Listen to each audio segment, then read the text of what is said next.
Hi friends, ఈరోజు వచ్చేసి states and Capitals ఇండియాలో ఉన్న స్టేట్స్ అండ్ క్యాపిటల్స్ గురించి చెప్పబోతున్నాను. మన అంతేకాకుండా ఆ క్యాపిటల్స్ అనేవి స్టేట్స్ కి ఎలా వచ్చాయి, ఎందుకు అవి మాత్రమే ఉన్నాయి దానికి క్యాపిటల్ గా అని కూడా చెప్పబోతున్నాను.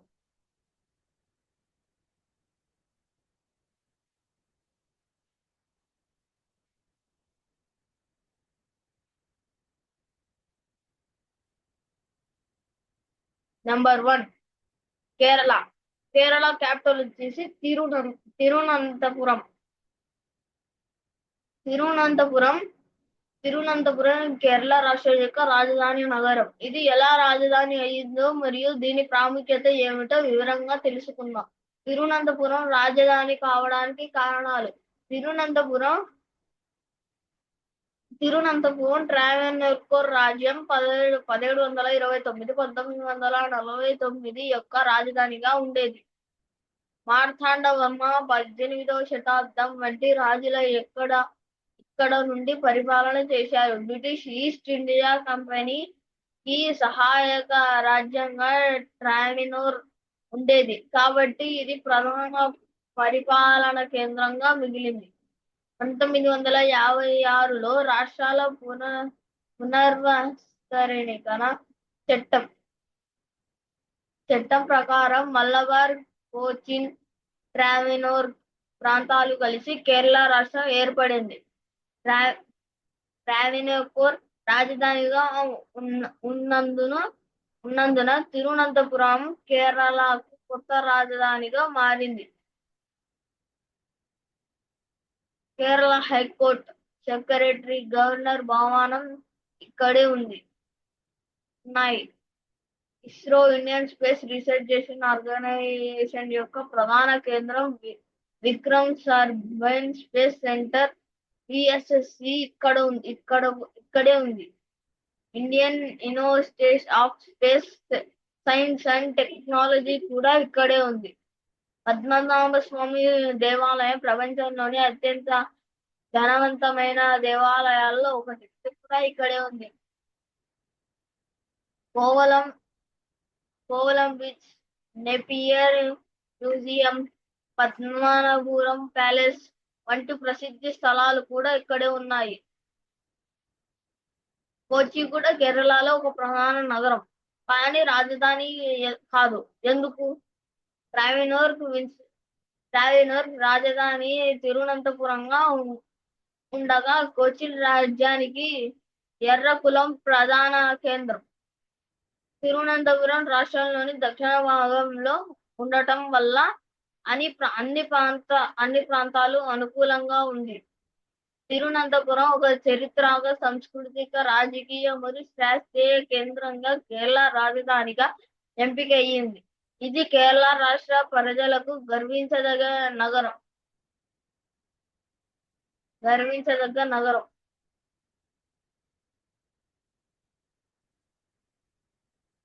నెక్స్ట్ వచ్చేసి తమిళనాడు. తమిళనాడు రాజధాని వచ్చేసి చెన్నై అప్పటి పేరు Madras. British east India company వారు 1639లో ఈ వ్యాపార కేంద్రంగా స్థాపించారు. ఇది దక్షిణ భారతదేశంలోని బ్రిటిష్ ప్రధాన పరిపాలనా కేంద్రంగా మారింది. బ్రిటిష్ పాలనలో మద్రాస్ ప్రెసిడెన్స్ ఒక పెద్ద ప్రాంతీయ పరిపాలన యూనిట్ రాజధానిగా మద్రాసు ఎంపికయ్యింది. 1947లో భారతదేశానికి స్వాతంత్రం వచ్చిన తర్వాత మద్రాసు రాష్ట్రం 1953 తర్వాత ఆంధ్రప్రదేశ్, కర్ణాటక, కేరళతో విడిపోయింది, తమిళనాడుగా మారింది. 1969లో మద్రాస్ పేరు చెన్నైగా మార్చబడింది, కానీ అది తమిళనాడు రాజధానిగా కొనసాగింది. ఇది దక్షిణ భారతదేశంలో ఒక ప్రధాన ఆర్థిక, సాంస్కృతిక కేంద్రం. ఇక్కడ అనేక ప్రభుత్వ కార్యాలయాలు, హైకోర్టు, విశ్వవిద్యాలయాలు ఉన్నాయి. కాబట్టి చెన్నై బ్రిటిష్ పాలన నుండే ప్రాధాన్యత పొందింది. స్వాతంత్ర్యం తరువాత తమిళనాడు రాజధానిగా మిగిలింది. మీరు ఏదైనా ప్రత్యేక వివరాలు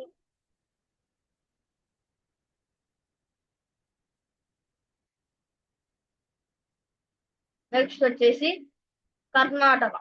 కర్ణాటక కర్ణాటక క్యాపిటల్ వచ్చేసి బెంగళూరు.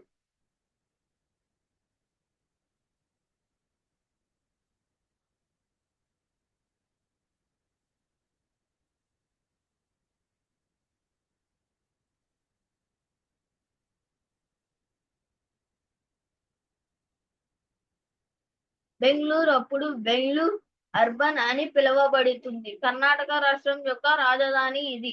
భారతదేశంలో అత్యంత ముఖ్యమైన మెట్రోపాలిటన్ నగరాలలో ఒకటి. దీని చరిత్ర, రాజధాని అయ్యే ప్రక్రియ మరియు ప్రస్తుత ప్రాముఖ్యతను ఇక్కడ వివరిస్తాను. బెంగళూరు ఎలా కర్ణాటక రాజధాని అయ్యింది. విజయనగర సామ్రాజ్య కాలం 14వ శతాబ్దం 16వ శతాబ్దం మధ్యలో బెంగళూరు మొదటి కామెన్గౌడ్ 1537లో అనే సామంతుడు స్థాపించాడు. ఇది ఒక కోట నగరంగా అభివృద్ధి చెందింది.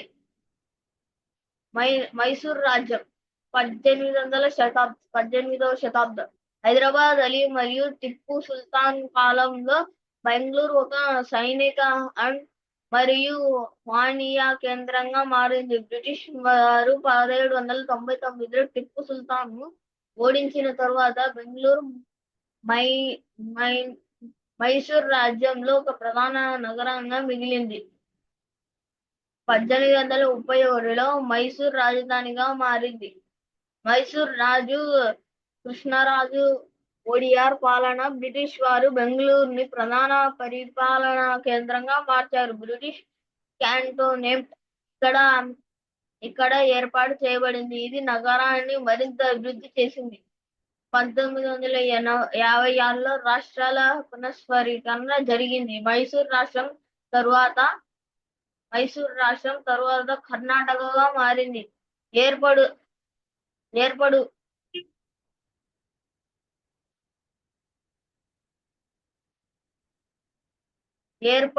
ఏర్పడినప్పుడు బెంగళూరు దాని రాజధానిగా మారింది. 1973లో మైసూర్ రాష్ట్రం పేరు కర్ణాటకగా మార్చబడింది, కానీ బెంగళూరు రాజధానిగా కొనసాగింది.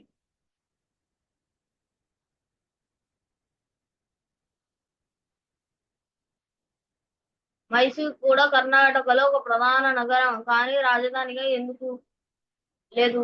బ్రిటిష్ పాలనలో బెంగళూరు ఎక్కువ అభివృద్ధి చెందింది. రైల్వే, క్యాబినెట్ ఆఫీసులు ఉన్నాయి కాబట్టి బెంగళూరుని రాష్ట్ర క్యాపిటల్ గా చేశారు. సారీ ప్లీజ్, ఛార్జింగ్ అయిపోయింది.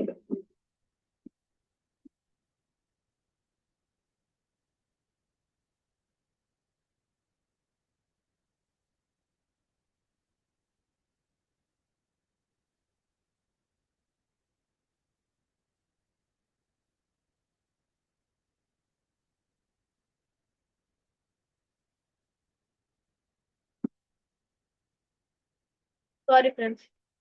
ఓకే, నెక్స్ట్ వచ్చేసి ఆంధ్రప్రదేశ్. ఆంధ్రప్రదేశ్ క్యాపిటల్ వచ్చేసి ప్రస్తుతం ఉంటున్నది అమరావతి.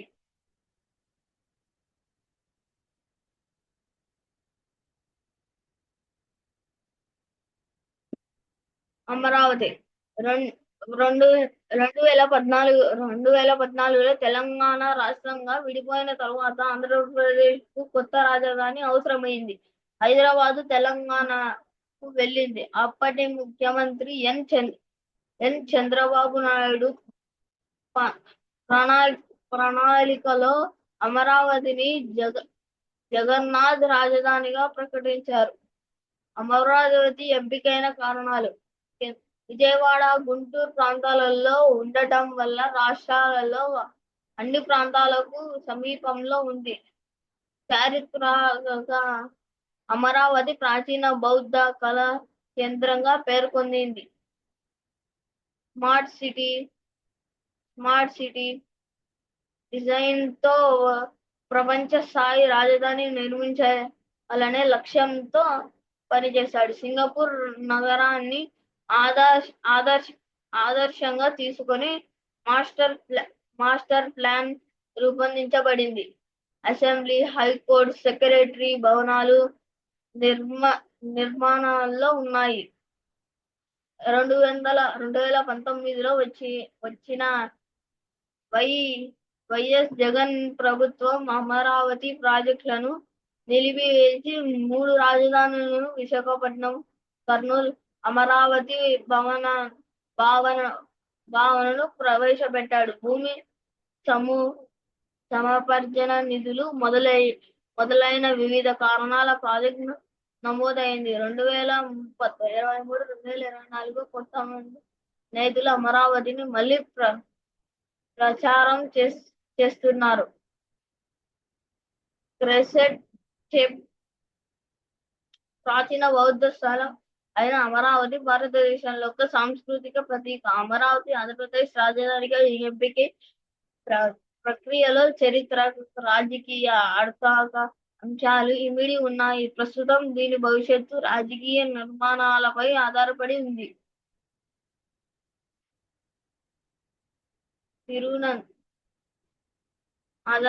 ఉంది. నెక్స్ట్ వచ్చేసి మహారాష్ట్ర క్యాపిటల్ వచ్చేసి ముంబై.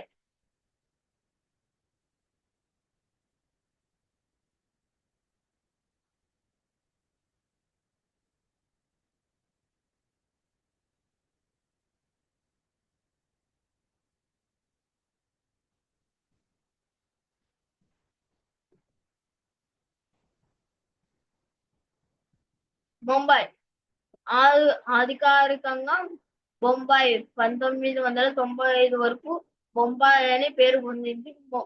బొంబాయి అని పిలిచేవారు. మహారాష్ట్ర రాష్ట్రం యొక్క రాజధాని భారతదేశంలోని అతిపెద్ద నగరం, ఆర్థిక రాజధాని.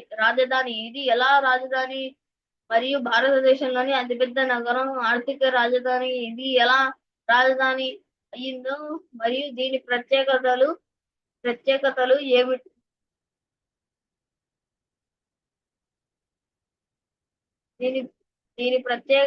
ఏమిటో వివరంగా తెలుసుకుందాం. 1534లో పోర్చుగీస్ వారు బొంబాయిని కొనుగోలు చేశారు. గుజరాత్ సుల్తాన్ నుండి దీనికి బొంబాయి గుడ్ బే అని పేరు పెట్టారు. 1661లో ఇంగ్లాండ్ రాజు చార్లెస్ కు వివాహ ఓడడంతో బొంబాయి బ్రిటిష్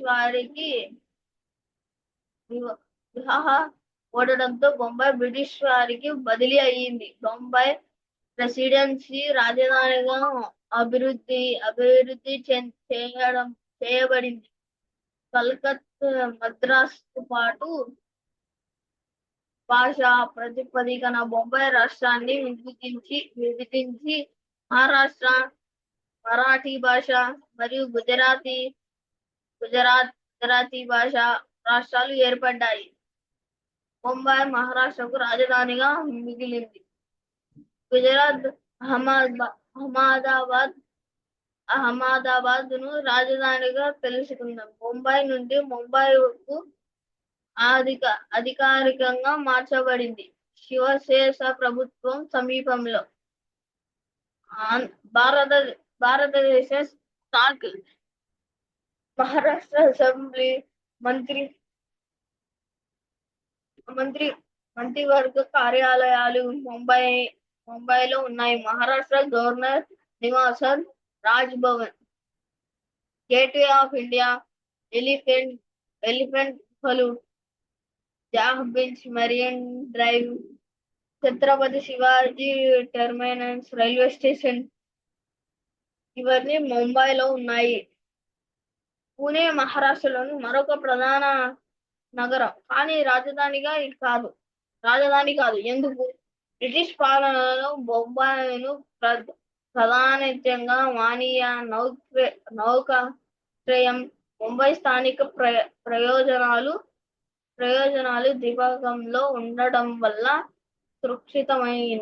సురక్షితమైనదని ముంబైని రాజధానిగా చేశారు. నెక్స్ట్ వచ్చేసి ఒడిస్సా. ఒడిస్సా రాజధాని వచ్చేసి భువనేశ్వర్. ఇప్పుడు మనం భువనేశ్వర్ గురించి తెలుసుకుందాం.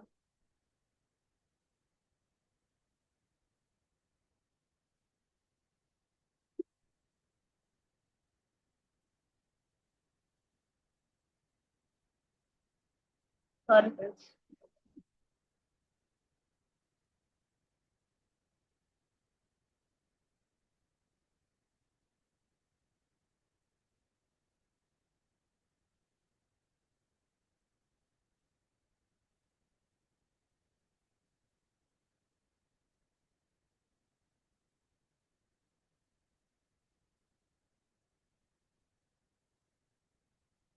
Sorry friends. భువనేశ్వర్. భువనేశ్వర్ ఒడిశా రాష్ట్రం యొక్క రాజధాని, సాంస్కృతిక మరియు ఆర్థిక కేంద్రం. ఇది ప్రాచీన హిందూ దేవాలయాలకు ఆధునిక అభివృద్ధికి ప్రసిద్ధి చెందింది. ఇక్కడ దాని రాజధాని అయ్యే చరిత్ర మరియు ప్రాముఖ్యత వివరిస్తున్నాము. ప్రాచీన ప్రాచీన కళింగ సామ్రాజ్యం భాగంగా ఈ ప్రాంతం ఉండేది. ఏడవ ఏడవ శతాబ్దం మరియు 12వ శతాబ్దం మధ్యలో ఇది మందిరాల నగరంగా పేరొందింది. 500కు పైగా దేవాలయాలు ఉన్నాయి. కళింగ వాస్తుశిల్పకు ప్రసిద్ధి ఉదాహరణ లింగరాజు దేవాలయం, బుక్కేశ్వర దేవాలయం మరిన్ని. British east India company Odisha అప్పటి వరసు ప్రెసిడెన్సీను కటక్ నుండి పరిపాలించింది. కటక్ నది దగ్గర ఉండడం వల్ల వర్తకం, సైన్యంకు అనుకూలంగా ఉండేది. 1948లో ఒరిస్సా ప్రభుత్వం కటక్ నుండి భువనేశ్వర్ కు రాజధానిని మార్చింది. కటక్ ప్రతి సంవత్సరం వరదలలో ప్రభావితమై ఉండేది. భువనేశ్వర్ స్థాలకృత్య మరియు ఆధునిక అభివృద్ధికి అనుకూలంగా ఉంది. జర్మన్ వాస్తుశిల్పి ఓటక్ కొనిగ్బెర్గ్ రూపకల్పనలో గార్డెన్ సిటీ నగరాన్ని డిజైన్ చేశారు. ఒడిస్సా అసెంబ్లీలు, సెక్రటేరియట్ ఇక్కడ ఉన్నాయి. హైకోర్టు కటక్ లో ఉన్నప్పటికీ ప్రధాన ప్రభుత్వ కార్యాలయాలు భువనేశ్వర్ లో ఉన్నాయి. కటక్ ఒక ప్రాచీన స్థానీయ కేంద్రం, కానీ భువనేశ్వర్ కు మార్చడానికి కారణాలు: వరదల నుండి సురక్షితం, ఆధునిక నగర ప్రణాళికలకు అనుకూలం, ప్రాచీన ఒక ఆధునిక సమీపలీయం కారణంగా కటక్ నుండి భువనేశ్వర్ కు రాజధాని మార్చబడింది. నెక్స్ట్ వచ్చేసి ఛత్తీస్గఢ్ ఒక క్యాపిటల్ వచ్చేసి రాయ్పూర్. ఇప్పుడు మనం రాయ్పూర్ గురించి తెలుసుకుందాం.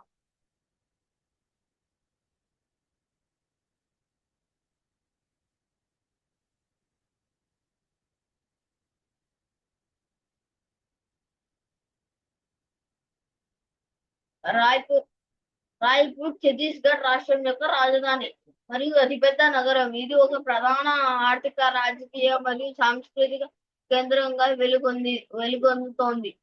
ఇక్కడ దాని రాజధాని అయ్యే చరిత్ర మరియు ప్రాముఖ్యతను వివరిస్తాను. ఒకటి నవంబర్ 2000 శతాబ్దమున మధ్యప్రదేశ్ నుండి విడిపోయిన ఛత్తీస్గఢ్ కొత్త రాష్ట్రంగా ఏర్పడింది.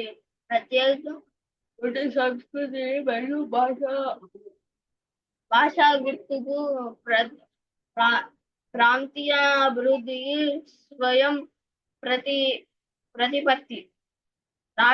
రాయ్పూర్ ఎంపికలకు కారణం: రాష్ట్రంలో అన్ని ప్రాంతాలకు సమీపంలో ఉంది. ఇప్పటికీ ప్రధాన వాణిజ్య మరియు రవాణా కేంద్రంగా ఉండటం ఉండటం కాలుచూరి రాజవంశం 10వ శతాబ్దం 12వ శతాబ్దం మధ్యలో కాలం నుండి 12వ శతాబ్దం కాలం నుండి ప్రాముఖ్యత వహించింది.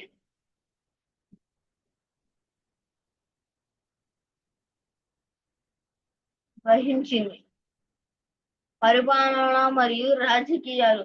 ఛత్తీస్గఢ్ అసెంబ్లీ మరియు సెక్రటేరియట్ ఇక్కడ ఉన్నాయి. హైకోర్టు బిలాస్పూర్ లో ఉంది.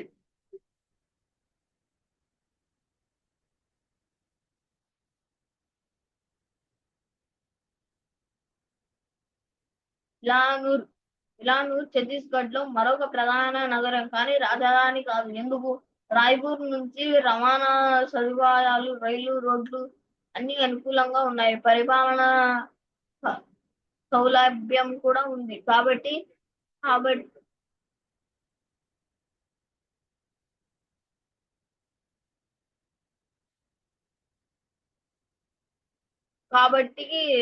ఛత్తీస్గఢ్ క్యాపిటల్ రాయ్పూర్ అని నిర్ణయించారు.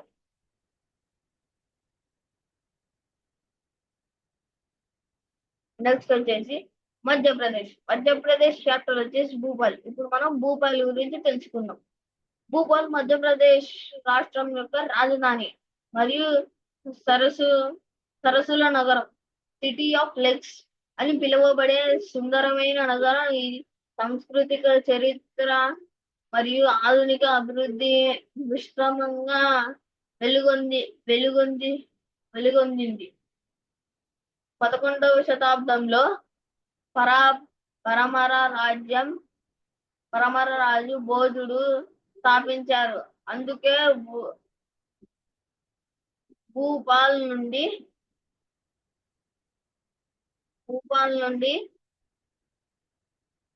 1818లో భూపాల్ నవాబులు స్వతంత్ర రాజ్యంగా స్థాపించారు. బ్రిటిష్ పాలనలో ఇది ఒక సంస్థాగత రాజ్యంగా మిగిలింది. 1954లో రాష్ట్రాలు పునర్విభజనలో మధ్యప్రదేశ్ ఏర్పడింది.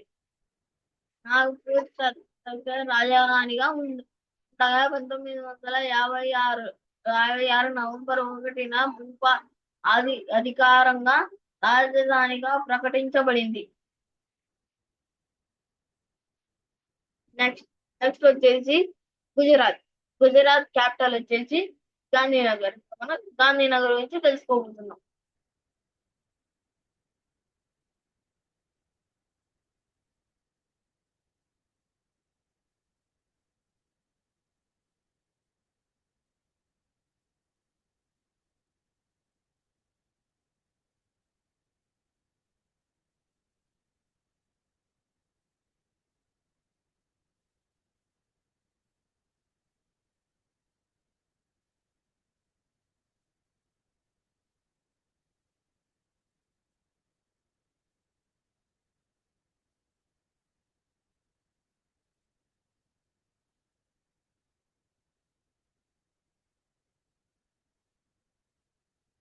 గుజరాత్ ఏర్పాటు మరియు రాజధాని అవసరం 1960 మే 1న భాషా ప్రాతిపదికన బొంబాయి రాష్ట్రం విభజన జరిగింది. మహారాష్ట్ర మరాఠీ భాష రాజధాని ముంబై. గుజరాతీ భాష రాజధాని అహ్మదాబాద్ ఆర్థిక మరియు పరిశ్రమల కేంద్రంగా ఉండటం వల్ల రాజధాని కోసం ప్రత్యేక నగరం అవసరమైంది.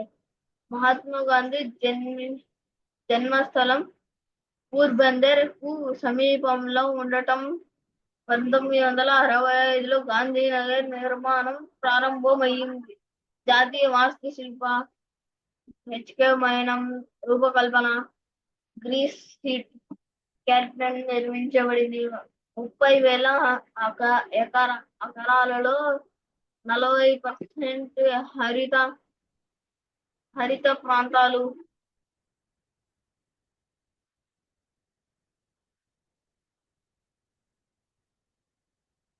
హరిత ప్రాంతాలు వల్ల గాంధీనగర్ ని క్యాపిటల్ గా రాజధానిగా అనౌన్స్ చేశారు. నెక్స్ట్ మనం చెప్పుకోబోయేది వచ్చేసి రాజస్థాన్. రాజస్థాన్ క్యాపిటల్ వచ్చేసి జైపూర్. ఇప్పుడు మనం జైపూర్ గురించి తెలుసుకుందాం.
జైపూర్ జైపూర్ ను పూర్వం పింక్ సిటీ, గులాబీ నగరం అని పిలువబడే జైపూర్ రాజస్థాన్ రాష్ట్రం యొక్క రాజధాని.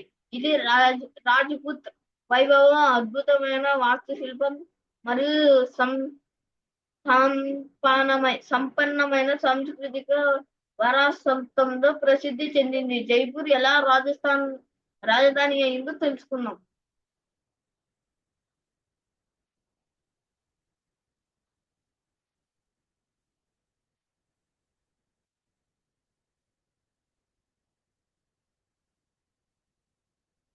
1727లో అంబర్ రాజు మహారాజ్ సవాయ్ జై సింగ్ చేత స్థాపించబడింది. భారతదేశంలో మొదటి ప్లాన్ షిప్ గా రూపకల్పన చేయబడింది. 1876లో ప్రిన్స్ ఆఫ్ వేల్స్ స్వాగతంగా గులాబీ రంగును పెయింట్ చేయబడింది. అందుకని దీనిని జైపూర్ పింక్ సిటీ అంటారు.